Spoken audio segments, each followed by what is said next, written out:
Most students think about money the wrong way.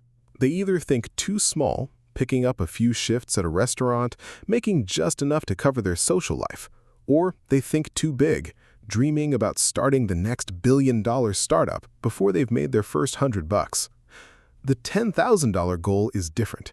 It's big enough to be life-changing. It could wipe out a semester of tuition, buy you equipment for a real business, or give you a 6-month runway to take a real risk after graduation. But it's small enough that it's genuinely achievable, even on a student schedule. More importantly, the process of making $10,000 teaches you something no classroom ever will. It teaches you that making money is a skill, and like any skill, once you've done it once, you can do it again and again, and eventually scale it into something real. So let's talk about how to actually do it. Step 1. Pick the right income method. Most people make this way harder than it needs to be. They hear about someone who made money from day trading or crypto, and they try to copy it. Here's the problem. Both of those need big upfront cash and a lot of luck. When you're in school with no savings, that's not a starting point. That's a trap. When you strip away all the noise, there are 4 real options for a student. Option 1 is in-person services: personal training, lawn care, car detailing, tutoring, photography at events. These are the fastest ways to put cash in your pocket because you get paid the moment the job is done. You don't need a website, you don't need ads. You just need a skill and the willingness to go find customers. The downside? You're limited to your campus, your neighborhood, your city. You can only serve one person at a time. And if you get busy with exams, the income dries up fast. Great place to start, but you'll feel the ceiling pretty quickly. Option 2 is local products: baked goods, handmade crafts, custom artwork, printed merchandise at campus events. This one can be fun, especially if you already love making something, but here's the honest truth. Your profit margins will be eaten alive by the cost of materials, and your customer base is whoever walks past your table at the student fair. It takes a lot of effort for a small return. Worth it if you love the craft, but not the fastest path to $10,000. Option 3 is global products: drop shipping, print on demand, reselling sneakers or collectibles, launching a branded product on Amazon or Etsy. The beauty here is that anyone, anywhere in the world can buy from you. Your customer base is essentially unlimited. The catch? Every sale requires reinvestment. You sell 10 items, you need to restock 20. Your money gets stuck in inventory cycles. And the setup time, figuring out products, suppliers, listings, takes weeks before you see a single dollar. If you have patience and a semester or 2 to build it, this can become seriously passive income. But if you need cash in the next 30 days, this isn't your move. Option 4 is selling online services, and this is where it gets exciting. Video editing, copywriting, graphic design, social media management, thumbnail creation, running paid ads, building websites. The list is massive. Here's why this crushes every other option for a student specifically. You can start making money from day one. You need 0 upfront investment. Your profit margins are 70 to 80%. That money goes straight into your pocket. And you can do it from your dorm room, your bedroom, or anywhere with Wi-Fi. You also get the global reach of a product business. Your clients could be anywhere in the world, but the immediacy of a service business. You do the work, you get paid. Step 2. Find your skill and start before you're ready. Now here's where most students get completely stuck. They ask, but what if I'm not good enough yet? And then they spend 6 months watching tutorials, taking courses, and perfecting their craft before they ever offer it to a single person. That's completely backwards.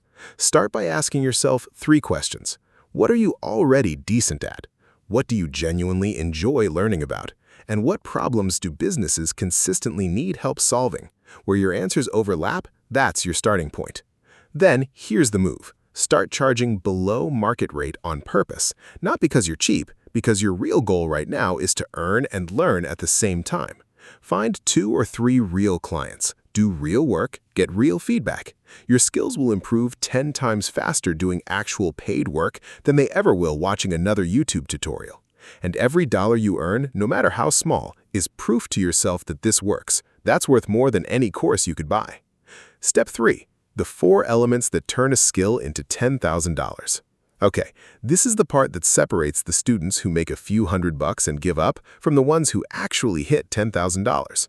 There are 4 elements. Miss just one and you'll keep grinding without breaking through. Element 1. Positioning. Not all online services pay the same. The real money, and I mean the money that actually gets you to $10,000, is in helping businesses make or save money. Here's why this matters so much. When a business is making $30,000 a month, spending $1,000 to solve a problem isn't a big deal as long as that solution makes them more money. And businesses always have these problems. They need more customers, better content, more conversions, stronger systems. So don't position yourself as a random freelancer. Position yourself as someone who solves a specific, expensive problem for a specific type of business. Instead of offering to edit videos for anyone who asks, offer to edit content for online coaches or course creators who sell products. Instead of making generic social media posts, offer to manage content strategy for local businesses trying to grow their audience. The skill can be the same. The positioning is everything. Element 2. Leverage. Stop charging for your time, start charging for your results. This is the single biggest mental shift you need to make as a student, because your natural instinct is to charge an hourly rate. It feels safe and fair, but it actually works against you. When you charge per hour, the client always wants fewer hours. You hit a ceiling fast. But when you charge based on results, based on the value you create for their business, suddenly the conversation isn't about your cost, it's about their profit. Let's say you manage social media for a local gym. If you charge $15 an hour, they're watching the clock. But if you say, I'll grow your account and bring in 20 new leads per month, now they're thinking about the value of 20 new gym memberships, not your hourly rate. Same work, completely different conversation, and a completely different price. Element 3. Reach. One of the biggest mistakes students make is thinking they always have to go find clients.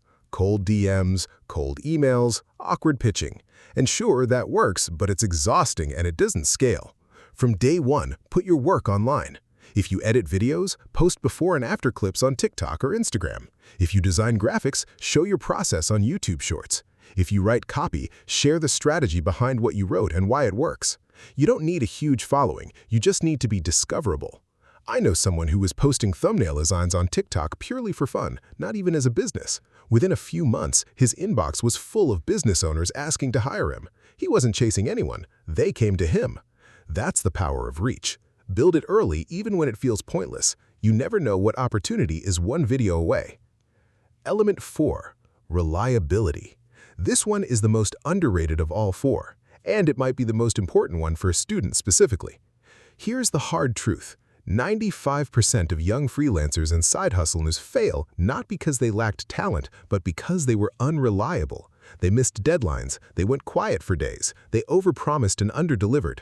And here's the opportunity hiding in that statistic.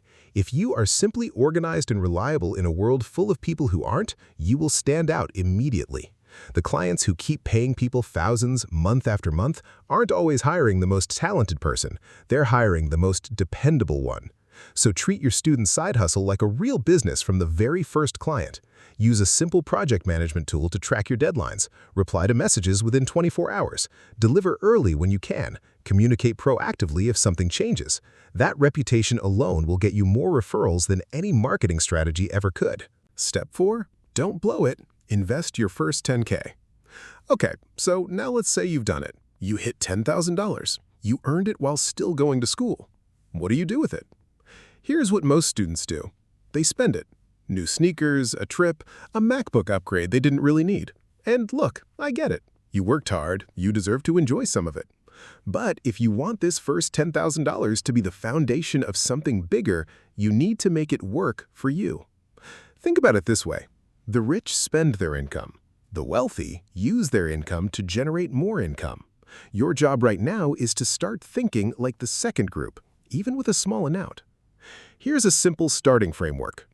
Keep an emergency buffer first. Before you invest anything, set aside 1 to 2 months of your basic expenses in a high-yield savings account. This is your safety net. It means if an emergency hits, you don't have to sell investments at the wrong time or go into debt. Most online banks right now offer savings rates around 4 to 5%, far better than any traditional bank account. Then, start an index fund. Even $50 a month invested consistently into something like the S&P 500, a single fund that holds 500 of America's biggest companies, has historically returned around 10% per year on average. The math on that, compounded over decades starting from your student years, is genuinely life-changing. The earlier you start, the less you need to put in. Reinvest in your skill. This one most people skip. If video editing is your service, spend $200 on better software. If you do social media management, invest in a tool that saves you 5 hours a week. Every dollar you reinvest in your ability to earn more is your highest return investment right now. And if you want to go a little further, individual stocks and crypto are options, but be honest with yourself about the risk. Only put money in that you could genuinely afford to lose, especially when you're just starting out. The goal is simple. Make your $10,000 the seed, not the harvest. Let's bring it all together. Step 1. Pick the right method. Online services beat everything else for speed, margins, and flexibility. Start there. Step 2. Start before you're ready. Charge below market rate. Earn and learn. Build real-world experience faster than any course will teach you. Step 3. Build the 4 elements. Position yourself where businesses spend money. Charge for results, not hours. Build reach online from day one and be the most reliable person your clients have ever worked with. Step 4. Invest your earnings wisely. Build an emergency buffer first. Start an indexed fund. Reinvest in the skill that earns you money. Let that $10,000 become the foundation of real wealth.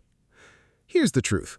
Making $10,000 while you're still in school isn't about being the most talented person in the room.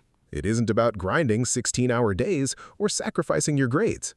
It's about being smarter with the hours you already have.